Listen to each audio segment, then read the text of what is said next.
All right. Hey, here we are. Ooh. Ooh. All right. We are on officially here in John Childers' home studio of many sorts. It's a studio of many sorts nowadays. We call it the homeland. Oh. It's the homeland, the heartland of the soul. Do you really? You and the boys? You'll call it a...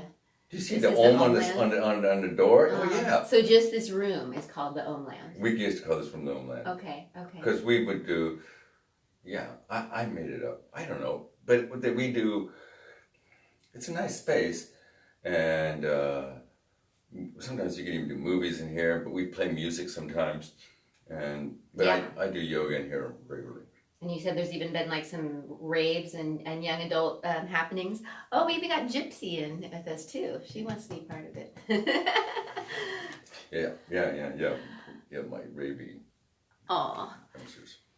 The animals always want to be part of the yoga, I notice, when I'm in people's homes. So here we are. And yeah, but really, what I mean by part of this is more than one type of studio now is part of why we wanted to talk today and share with people this exciting news that John's officially streaming a lot more of his amazing content for us, with having started YouTube and doing like some really amazing exciting content. This is my YouTube studio now. Yeah, so now this is a studio of more sorts, and yeah, you got the ring light and the action, and you're flowing the wisdom for us. There you go. Which is so exciting after years of teaching in studios, owning studios, right?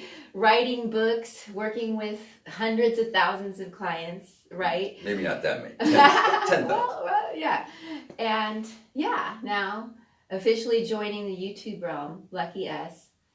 But yeah, I want to make sure people know about it, and even more to hear from you why you're feeling drawn to be sharing more in these ways, and what you're feeling and your desires to share about the yoga. Well, I've had a little loss of eyesight, 80%. So I'm not driving anymore. Yeah. Challenging for me to get out and about. So this space here, I created. My son moves out, and I said, well, we're going to turn the garage from bedroom into a studio. And so I really would like to see my YouTube channel, A Yoga Pill for Every Ill, having a variety of things. I'd like to have like meditation secrets. I would like to have a yoga pill for every ill, and talk about either plantar fascia, hand arthritis, or like even you mentioned, other, I said a yoga pill for every ill, and the biggest illness that I feel that we have at this point in our world, really the biggest illness is hate. We have like this resurgence of hate and violence in the world, and so I wanted to create conscious breathing and postures for liberating hate. We should do one right now because it's so important. Yes. Yeah. So I think that, and I had to ask myself, hate. What's causing this? And what's causing this is, clearly a sense of separation from others, in the sense that they are somehow different than they are. By the way, if you ever look at Trump, he is always talking about this. He's always pushing people away. And it's like when you talk about others or them over there, or people who are from that part of the world, you see what I mean? The gesture is like that. So what we want to do is all bring the love in. We want to bring the whole gesture. So I think gestures are very important for our psychophysical being. And so we want to help us release or transform hate. To transform hate into, we have to liberate it. We have to use imagination to expand our consciousness and relieve us of ignorance of judging this person without really understanding the conditions that created them. I'd say when someone says something like, when someone says, I can't believe they did that. I can't believe they said that. You know what my response is? A lack of imagination. And people get upset about that. Yeah. How could that person do that?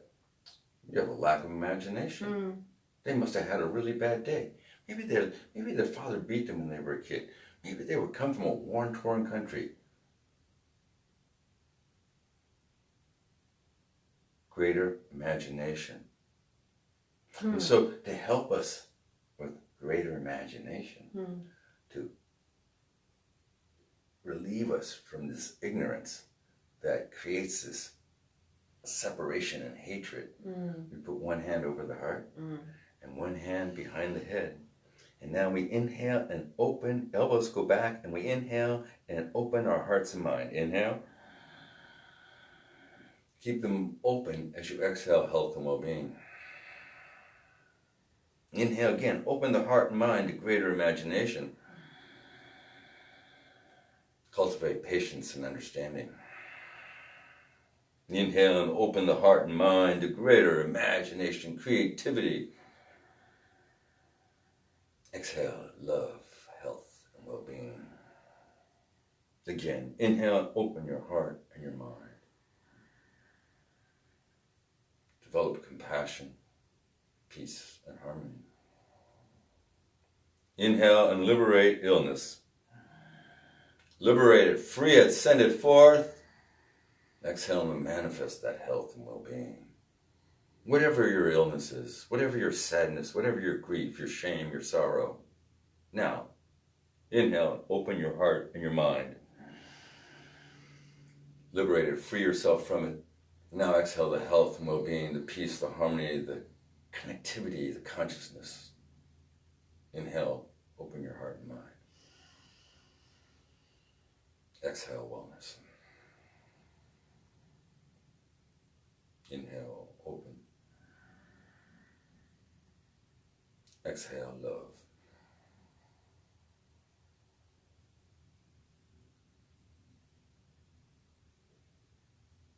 I keep thinking of Stevie Wonder. Love is in need of love. And the song goes, and the hate's going around.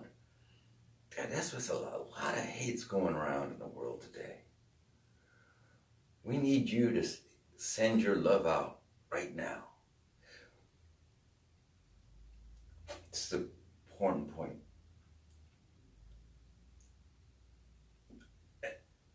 Almost everything that you think is true, I tend to think it's almost the reverse. If you think that, matter is solid and space is empty, no, that's not true. And then if you think that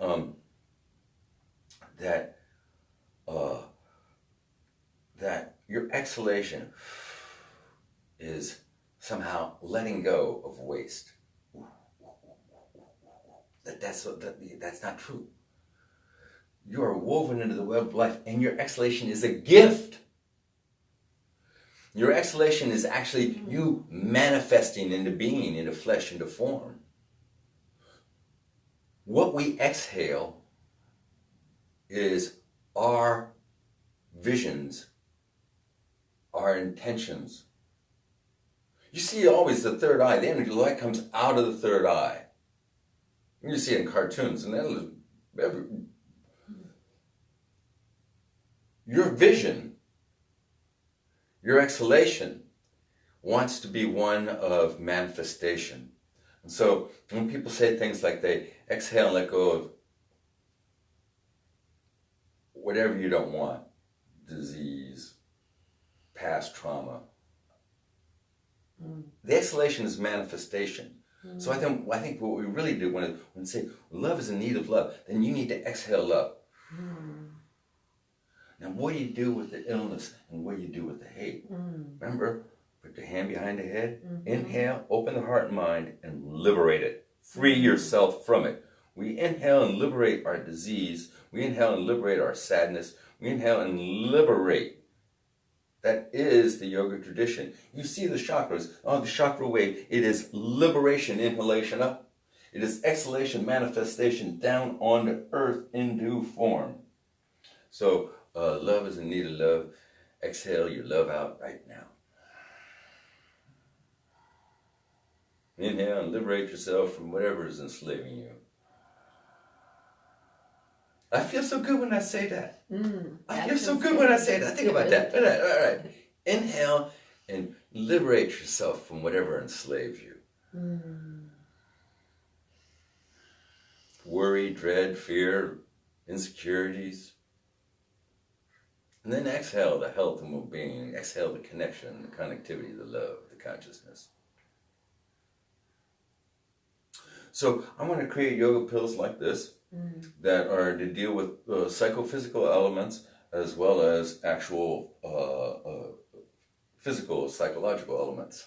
Right. So actual like practice videos where someone could come learn about how they're going to be using this yoga for this particular ill, and then actually you'll be guiding them through ways to use the yoga for the ill. Is that Right. true? Yeah. Yes. Okay. And like I would, and I invite all of you out there in the world, I invite you to contact me and say, look, I have a yoga, I need yoga for my right knee.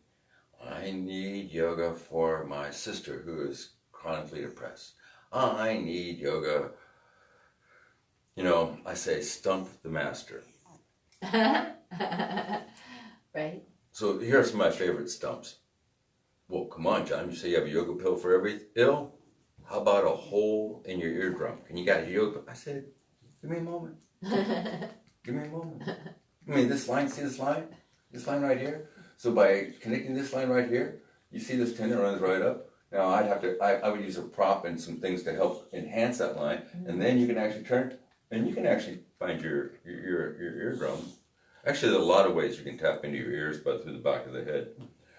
But that's the type of thing. And so I asked myself, what was the burning need? And for me yesterday was understanding hate. So did you start that video, or is that one still coming?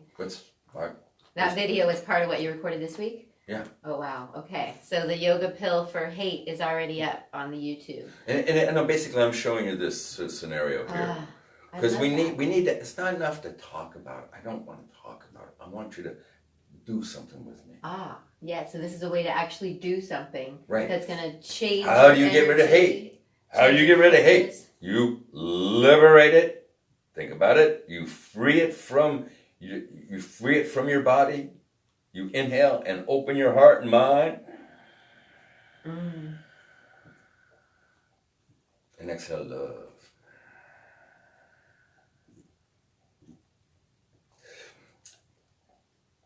I think on a psychological and an energetic level, because certainly on a molecular level, we are inhaling oxygen. We are, and that is nourishing us. And the exhalation, well, yes, that is spent oxygen. It's carbon dioxide, and that's being expelled out. And in that respect, yes, we do need the breath to come into us. And so as we breathe in and we feel the energy coming in and down into us, really think about it, we feel uplifted.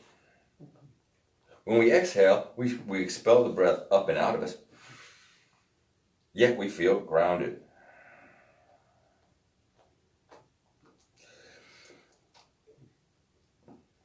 I was trying to draw the yin yang in my arms. So as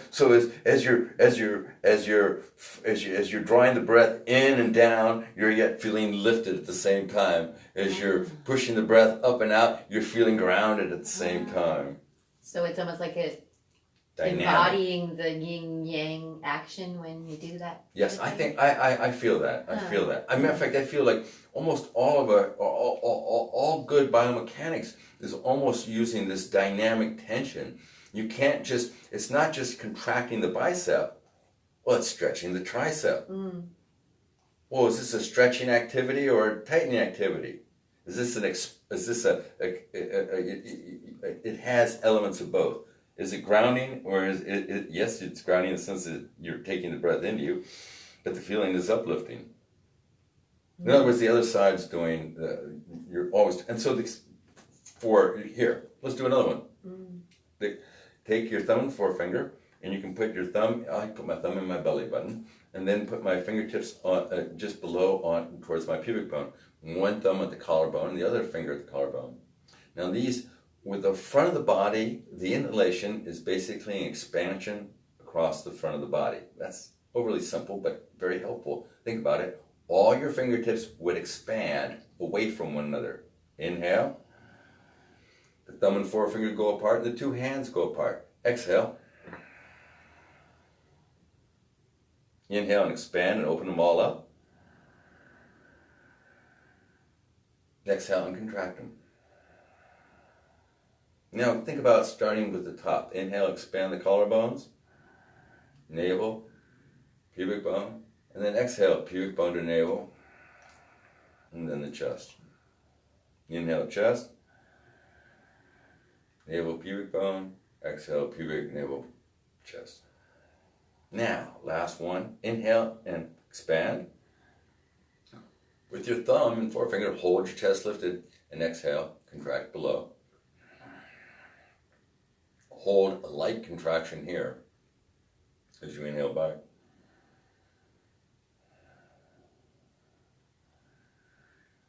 And so we have dynamic tension. We have a bridge between our inhalations and our exhalations. We're never losing sight of them all the way. If we lost sight of them all the way and we lost all of our lift as we exhaled, what would happen? We would go like this. Exhale. I lost all my lift. Totally deflated.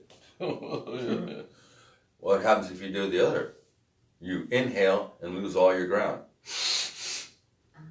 Well, I'm all a little stressed out in my neck and my head here. So we don't want to be either or. Yeah. You got to hold the tension between the two. Holding the tension between the two so you don't just lose your ground as you inhale, let yourself go bloated, and you don't let yourself go deflated as you go exhale. That dynamic tension is like a bridge. Peace requires bridges, not walls.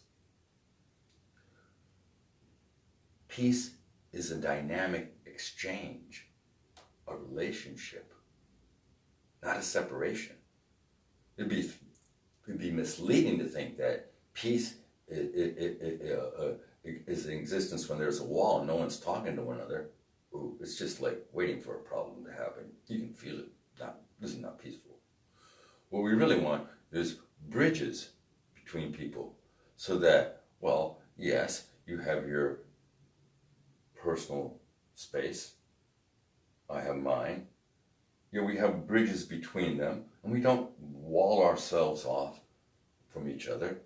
So that's the real secret. It's so hard. It's so hard. It's so hard. We want to be secure, sovereign, independent people. I can do it. And it's true. You have to heal by yourself. And it's true. You cannot do it alone. That's the problem. You have to do this.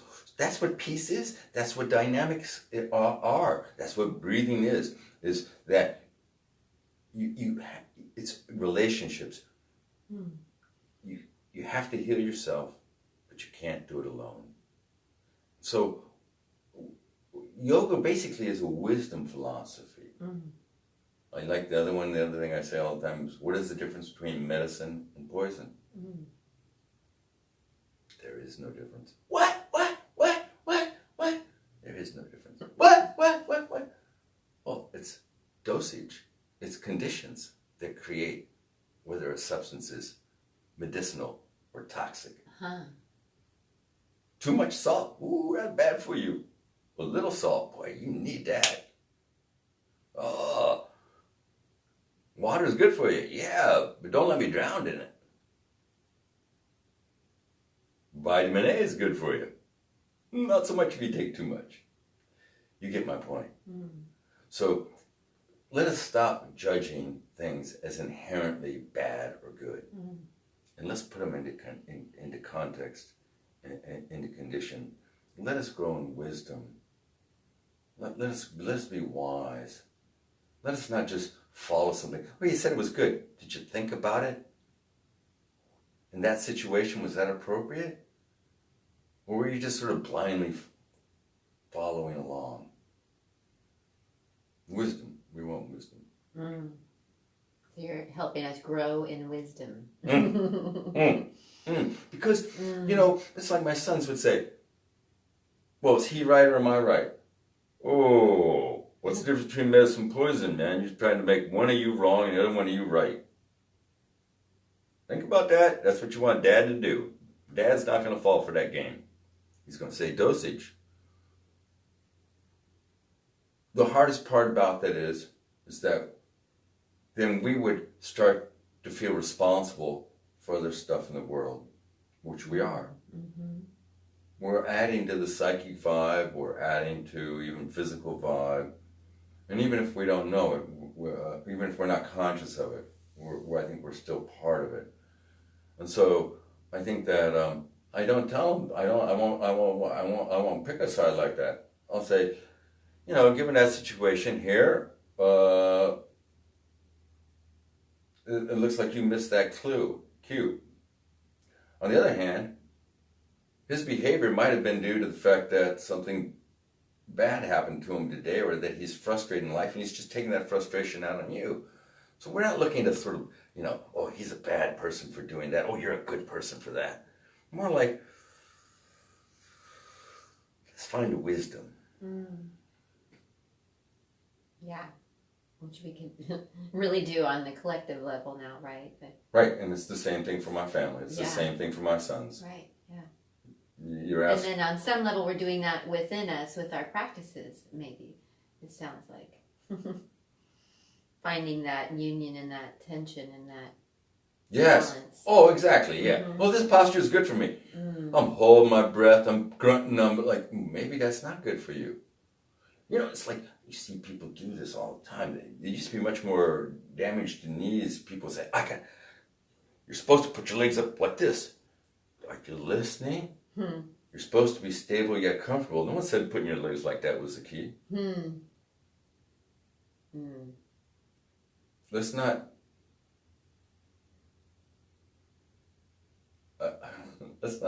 just what was it? Retouch our photographs to make them just right. Not doing you any good. Filter. Filter, yeah. This is always good, this is always bad, not so good.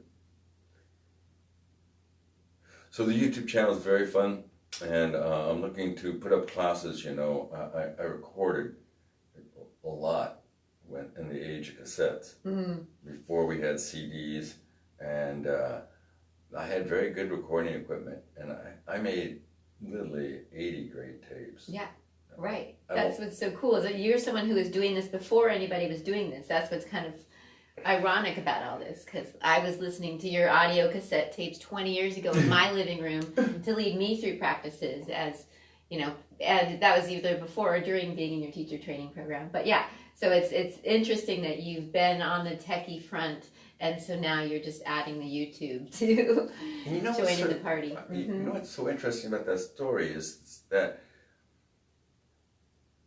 originally I made the tapes for myself. Because, so now I want to practice on my own. I want to develop. I'm not a yoga teacher. I'm a public school teacher, and I live in a carpeted apartment, and the only hard surface is the kitchen floor. And so I would take my photocopies of postures that I was interested in, and I just paste them on, or I just tape them to the kitchen wall, and then I could do my practice, and that was kind of cool. and that was very helpful because, in other words, if you do the posture and then all of a sudden you're just like you're in that zone, and you can't remember what am I supposed to do? What's next? I could look at it. And so as the wall got more complicated and I moved and I got like now I got 15 postures and I'm stopping and looking at myself. So then I just put on the tape recorder and I just started talking. I started describing postures, and then I would play that tape myself, and then that way I could just. So I really enjoy my own classes quite a bit these days. And it's a good test. And you know what kind of funny is I find that I have much more of a slower beginning the classes. I think of course yoga was so much newer in the 90s, and there was more of an introduction. See, I would call it an invocation. And I don't feel like there's enough invocation in a lot of these classes. They're not going to people would like Om before class, or people would sit and practice breathing before class. Now, just standing, here we go. That was it. That was the invocation. I like more. So I have 5-minute invocations in the beginning. And of course, I think once you do the invocation, then that's the essence of yoga that you were talking about before. All the stuff that you really want to remember about union of body and mind, union of inhalation and exhalation, union of the individual and the infinite. Then you feel better. Yeah, well, gosh, there's like 10 more things I could ask you, and I do want to come back and do more of this. But I suppose we're getting towards our intended maybe 30-minute limit for ourselves. So, I don't know, anything else coming through you that you want to share right now? Universal interbeing.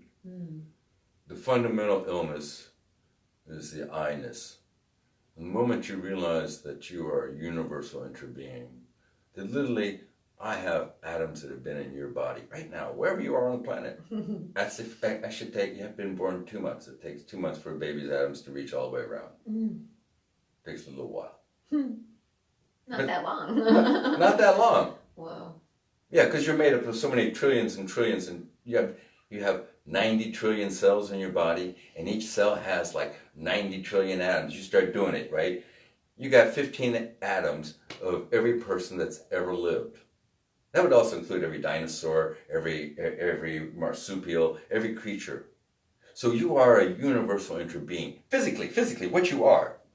And by the way, you are the water that, fell from the sky last month. And I mean, that's now in your system. You've been drinking from somewhere. So that aspect, we are interbeing. And then our consciousness. If consciousness is primary, matter is secondary, our consciousness is not confined to this body. We have consciousness over there. We have consciousness in the past. We even have consciousness in the future. And so our consciousness is not defined by space and time. And so, our consciousness, come on, it's all woven. We're like waves on the ocean together. We're all sharing the same ocean floor. You can't separate the waves on the ocean. You see little ripples, right? Where are you going to cut? You can't cut. Okay, maybe at the bottom of the trough to the best of your ability. Well, how far down do you go? Or does the trough go out like that? We're all sharing one cosmic flame, one evolutionary impulse towards greater imagination, creativity, coherence, consciousness, and love. And so when we think of ourselves like that,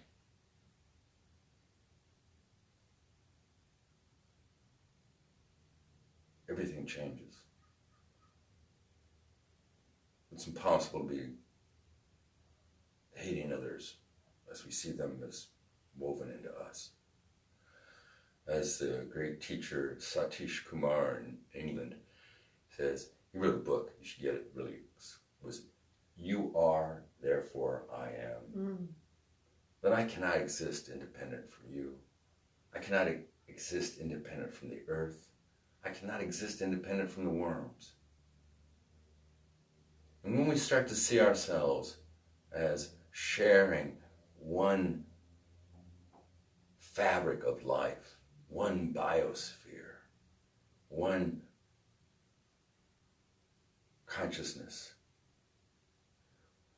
we can start to see ourselves as interbeings. And as interbeings,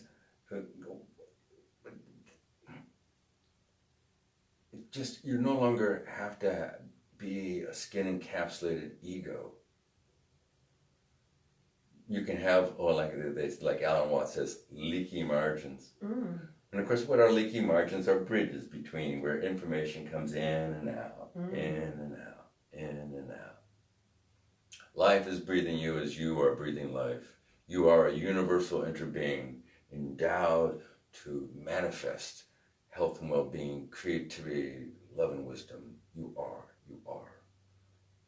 Breathe into that.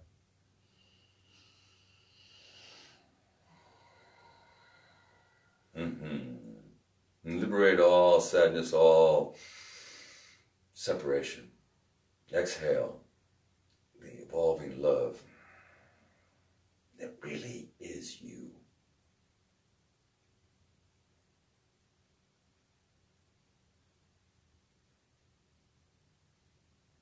It's fun to share like that magical silence on Facebook, right? Well, thank you so much. And if you'll let me, I'll keep coming back for more. So, but we'll make sure that you all can find John's YouTube channel so that you can start getting some of this content that he's recording almost every day. So it's like filling up fast with amazingness and maybe even archived stuff from the past too, right? So, yeah. So thank you for sharing, John. And yeah, thank you all for being here whenever you catch us. Namaste. Namaste.